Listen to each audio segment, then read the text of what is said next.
Oi, pessoal! No Guilherme Ferreira Entrevista de hoje, eu vou conversar com o professor universitário e doutorando em psicologia pela Universidade Federal de Juiz de Fora, Frederico Alvim. Na conversa que nós vamos fazer a partir de agora, vamos falar acerca da psicologia organizacional. A psicologia organizacional, ela tem o objetivo de estudar e estruturar o perfil comportamental dos colaboradores das empresas. Vamos aprofundar nesse assunto a partir de agora. Frederico, seja muito bem-vindo. Muito obrigado, Guilherme. É um prazer estar aqui contigo, meu caro. Muitíssimo obrigado, mais uma vez, pela sua gentileza de aceitar o convite. Ô Fred, a psicologia organizacional, ela surgiu a partir de uma área de estudo chamada psicologia industrial, lá do período da Revolução Industrial, que era, a psicologia industrial, ela era direcionada para a produtividade, sem dar atenção para a qualidade de vida na empresa e nem para a interação entre os grupos. Se você traça uma linha histórica, pegando desde o período da Revolução Industrial até os dias de hoje, o que a psicologia organizacional ela ganhou em evolução? A gente tem aí um limbo, Guilherme, que é muito intrigante, porque a gente teve de 1789 na Inglaterra até o ano de 1901, né, o trabalho humano sendo precarizado ao extremo. Você tinha homens, mulheres, crianças, né, até mesmo em outra área da psicologia a gente vê que a noção de criança também sofreu significativas alterações culturais, né, mas a gente tinha esse aglomerado de pessoas cumprindo jornadas de trabalho que às vezes iam de 14 a 16 horas de trabalho por dia. E a psicologia ela começa a ter o seu maior impacto mesmo, né, até em termos de orientação teórica, técnica, no final da década de 1920, né, então até os anos de 1960, 70, a gente também teve poucas contribuições. Dos anos 80 para cá, é que tem se intensificado muito. Nos anos de 1970 para cá, é que nós temos intensificado muito, né? Novas perspectivas, novas contribuições, novas publicações. E, propriamente, no Brasil, ainda é muito recente, né? A gente tem uma sistematização mais criteriosa da área que a gente chama POT, Psicologia Organizacional e do Trabalho. A gente veio mesmo a consolidar o nosso movimento da SBPOT, da Sociedade Brasileira de Psicologia Organizacional do Trabalho no Brasil, nos anos 2000 para cá. Então é uma área muito recente. E hoje a gente tem, né, muito mais explorações quanto à avaliação psicológica, a como adequar, né, como compreender as personalidades relacionadas ao trabalho, como que a gente entende o senso de equipe, né, a designação e a identificação das atribuições de liderança dentro dos grupos das equipes de trabalho. Ô Fred, e a psicologia organizacional, quando ela é implementada dentro da empresa, é importante que se conheça o histórico, a filosofia da empresa. E quais são as dificuldades para o psicólogo organizacional quando ele é contratado por determinada empresa? Quais são as principais dificuldades iniciais? Bom, ainda tem pessoas, ainda há gestores que fazem uma certa confusão se o psicólogo na empresa ele vai atuar na área clínica, se ele vai atuar unicamente como departamento pessoal, né? Ou se ele vai ser ali um suporte ou vai assumir de fato as atribuições da gestão de pessoas. A inclusão do psicólogo nas organizações. O que o psicólogo vai fazer? Ele vai ficar só documentando, né?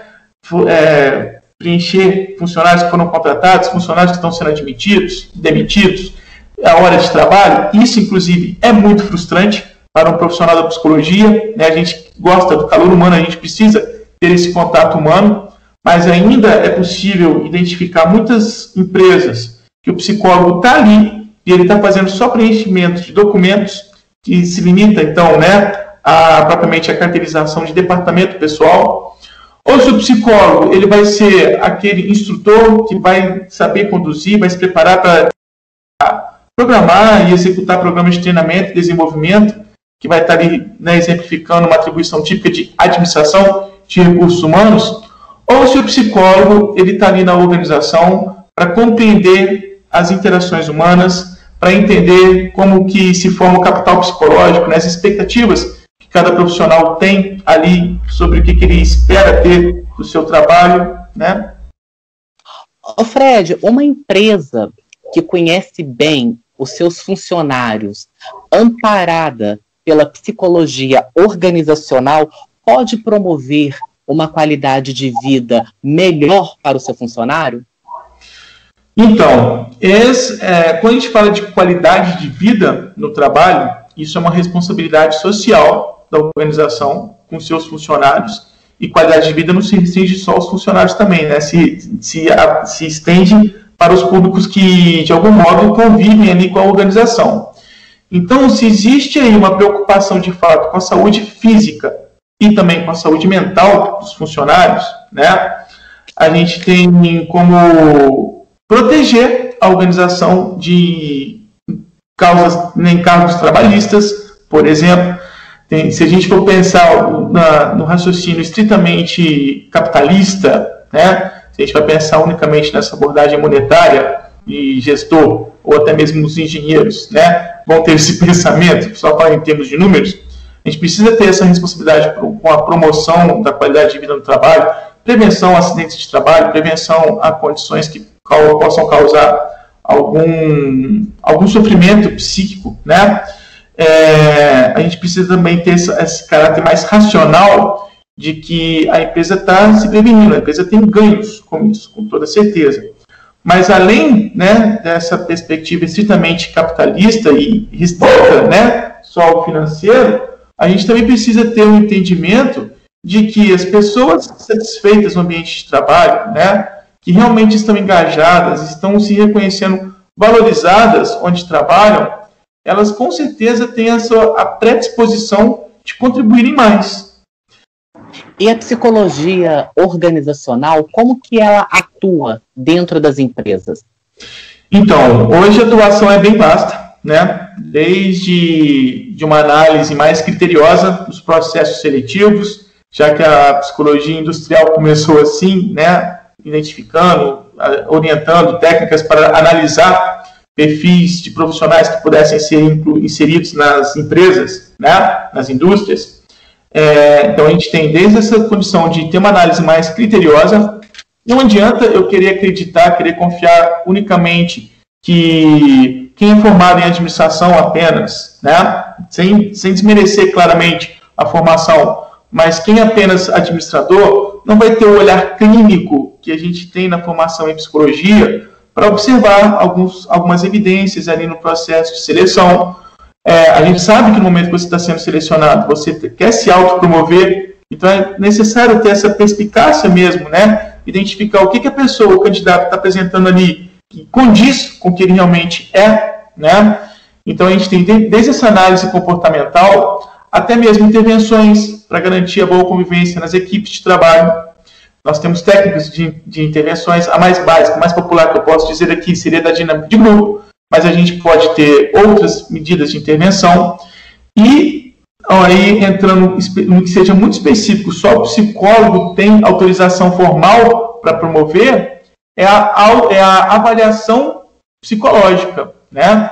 Então, se eu preciso ali ter um diagnóstico de como que a pessoa esteja no ambiente de trabalho, a avaliação psicológica é uma atribuição exclusiva do psicólogo, né? Nós temos os nossos conselhos regionais, o nosso Conselho Federal de Psicologia, e uma das principais frentes, né, dos conselhos federais, dos conselhos regionais de psicologia, é exatamente conferir se existe ali a formação, se existe a permissão formal mesmo para aplicar avaliações, né? Especialmente porque quando você fala de uma avaliação psicológica, você está falando da personalidade de uma pessoa, você está falando de um jeito de ser, e é necessário ter todo um cuidado em como que você vai apresentar o feedback, o que você de fato esteja mensurando em uma avaliação. Então, isso requer a formação exclusiva em psicologia. Ô Fred, psicologia organizacional e coach se complementam? Guilherme, essa é uma discussão polêmica, tá? Muito polêmica. O coach, né, quando ele tem a mesma formação de ser um treinador, quando ele está ali devidamente estruturado, né, com a sua expertise, as suas competências devidamente formadas para atuar como quem vai promover os programas de treinamento e desenvolvimento numa organização, ele tem o devido preparo para isso, mas ele precisa estar contextualizado com aquela organização, né? Ou com aquele ambiente de trabalho. O psicólogo, ele não vai fazer o trabalho de coach, ele pode ter uma formação complementar de coach. Agora, a gente precisa ter muito cuidado quanto a isso, porque, e aí é onde eu entro com a minha perspectiva crítica, o fazer coaching, né, ter formação em coaching, entrou muito em modismos. E não é qualquer instituição que vai te fornecer uma formação devidamente certificada para você atuar como um coaching. Então, infelizmente, hoje a gente está vendo uma propagação muito indevida desse perfil, né, dessa atribuição funcional, de pessoas que estão se apoiando unicamente em autoajuda, em técnicas que não têm respaldo, que não têm fundamentação científica, né? Então eu preciso externalizar isso aqui para você, que existe sim alguns embates. O psicólogo tem a sua formação, ele vai ficar ali no mínimo 5 anos, uma formação científica, para depois ele poder fazer uma pós, poder até mesmo, né, vir a fazer mestrado profissional, mestrado acadêmico.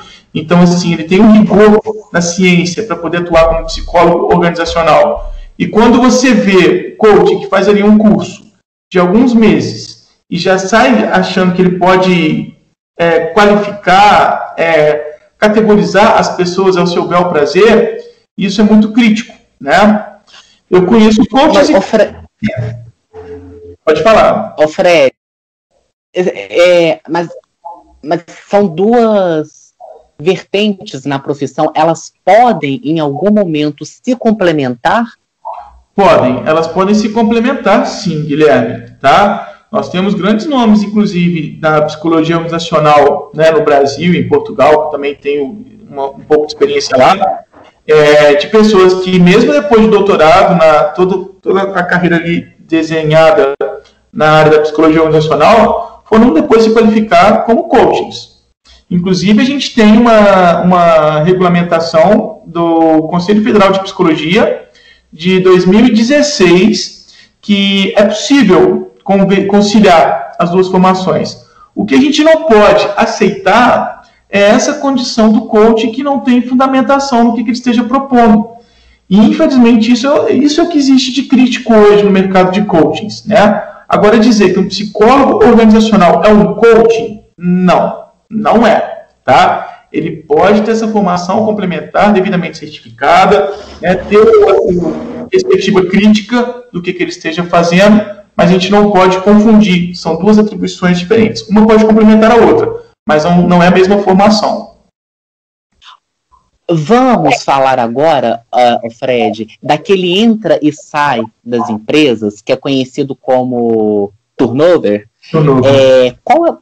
Como que a psicologia organizacional ela pode ajudar a tentar esse problema que algumas empresas passam de entra e sai de funcionários? O olhar da psicologia favorece, né, possibilita que a gente tenha uma análise se de fato é o problema das pessoas que nós acabamos de contratar ou se é um aspecto que precisa ser mais analisado criteriosamente no cargo, no tipo de tarefa, se esse turnover não é um sintoma decorrente de um burnout, porque aquele profissional que está sendo alocado ali naquele cargo está passando por muita sobrecarga e realmente não tem condições. Se está faltando alguma ação que possa promover qualidade de vida, né, no profissional que esteja sendo admitido para aquele cargo em específico. Então, a psicologia ela tem essa contribuição de poder analisar os aspectos mais subjetivos, né, e aquilo que não esteja tão evidente quanto a natureza daquele cargo ou a natureza do trabalho que esteja sendo desenvolvido ali. Mas só para você ter uma ideia,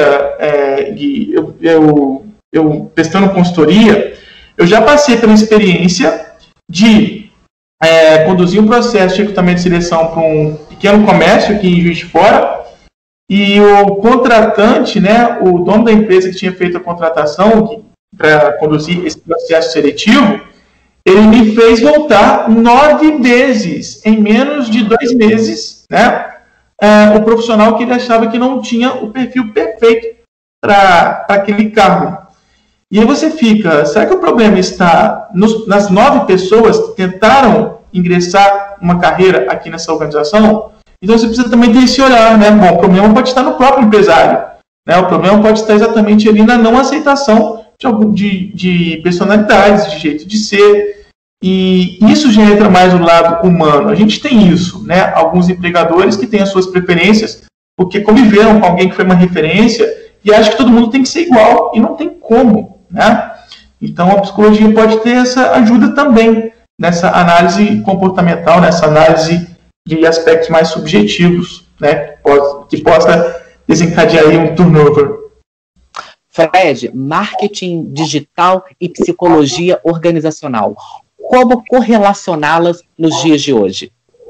De que hoje, em decorrência da intensificação do home office, em decorrência da condição da gente não poder ter mais o contato pessoal direto, pelo menos temporariamente, esperamos que seja temporário, a gente hoje promove processo de recrutamento e seleção totalmente pelo computador, né? Já se falava nos anos 90 de telecommuting, hoje a gente tem aí uma nova perspectiva de home office que está sendo empurrada em cima da gente. Então, se a gente falar de, por exemplo, empregabilidade, que é uma das discussões, né, na área da psicologia organizacional, a gente também precisa entender que as pessoas hoje já se promovem através do marketing digital. Então, essa condição de eu sou uma referência no que eu faço, eu posso vender o meu trabalho, eu posso me popularizar, né, me divulgar no trabalho contando com as redes sociais, é uma nova configuração também no mundo do trabalho. E a psicologia organizacional entra nessa condição também, né? Vai explorar mais ainda também essa nova vertente. Porque hoje a gente precisa também entender que a empregabilidade passa por isso, né? Pelo uso das mídias sociais, pelo uso do marketing digital, como que nós nos divulgamos, né? Aí no marketing online, né? Então isso é uma tendência que eu particularmente acredito que vai se intensificar muito nos próximos estudos da área da POT também. E para a gente encerrar, Fred, o que as empresas ganham tendo um profissional da psicologia organizacional no quadro de funcionários? A gente precisa entender cada vez mais que nós constantemente vivemos mudanças. Pense, por exemplo, essa questão de agora nós temos funcionários trabalhando em home office. O quanto que as pessoas estão estressadas, o quanto as pessoas estão sobrecarregadas, e não unicamente por causa de intensidade de objetivos, de metas que as organizações têm estabelecido, mas porque realmente é necessário ter esse tempo de adaptação, né? É o estresse que você está vivendo, porque você agora está vivendo uma nova condição. Então, a psicologia ela pode ter muito essa contribuição, especialmente nessa, voltando, né, falar da qualidade de vida, em promover a saúde mental, né, em garantir que as pessoas tenham suporte, né, e podendo contar ali com o psicólogo para saber como adequar as condições de trabalho às novas realidades. E nós estamos, nesse atual momento, num cenário muito nebuloso. A gente ainda não sabe o que vai mudar, como que isso já tem se mudado, né? A gente ainda não parou para perceber como nós, de fato, já estamos mudando a nossa maneira de trabalhar. A gente já tem aí, desde o ano de 2016, as publicações falando da sociedade zero, da industrialização 4.0, a quarta revolução industrial, que já vinha dizendo que, por exemplo, uma das nossas profecias é que as crianças de hoje vão exercer, né, no futuro, funções que nós ainda nem conhecemos. Então, se a gente precisa abraçar tantas novidades, tantas novas condições, se a gente vai precisar intensificar a resiliência, se a gente vai precisar engajar as pessoas a terem coragem para assumir novos desafios, a psicologia dá esse suporte, justamente porque a gente está falando da natureza humana, né? E é imprescindível que a gente possa ter, de fato, condições de contar com a formação desse profissional nas organizações, nos novos contextos de trabalho, nas novas relações trabalhistas, né, que também tem mudado bastante. Tanto para garantir os melhores ganhos para as empresas, como também para garantir que as pessoas tenham condições, de fato, né, de conseguirem se desenvolver profissionalmente. Ô Fred, eu quero mais uma vez agradecer a sua gentileza, a sua disponibilidade por aceitar o meu convite para mais essa entrevista. Muito obrigado. É uma honra, Guilherme. Pode contar comigo sempre, viu? Muito obrigado mesmo. Imagina, eu quem agradeço. E, por favor, deixa o seu contato. Eu sei que você tem um canal no YouTube. Tem lá o Fred Alvim, né, que eu tenho lá todas as aulas de gestão, muito de gestão de pessoas, está ali também. Marketing também, né? Então tem o canal Professor Fred Alvim no YouTube, né? E disponibilizo também, depois você pode colocar aqui na descrição o meu e-mail, se alguém quiser trocar ideias, né? Pedir alguma orientação, sei lá, querer compartilhar experiências, pode disponibilizar o meu e-mail também, Guilherme, tá? Fred Alvim, com M de Maria no final, tudo junto, fredalvim@yahoo.com.br, tá? Depois você pode deixar aí na descrição aqui do vídeo, tá? Mas é um prazer, eu gosto muito de falar sobre a área da POT, né? A gente tem muitos temas para desbravar, né, da diversidade, do comportamento, da interação das equipes, de cultura organizacional, e é um tema muito apaixonante, de fato, e cada vez mais necessário. Maravilha! Mais uma vez, muito obrigado. E a você que assistiu essa entrevista, o meu agradecimento sempre muito especial. Se você gostou, dê o seu joinha e, por favor, inscreva-se no canal. Os contatos que o Fred Alvim disse aqui na entrevista, claro, estarão descritos para você assim que o vídeo for ao ar. Nós vamos nos encontrar, se Deus quiser, na próxima entrevista. Um abraço e até lá!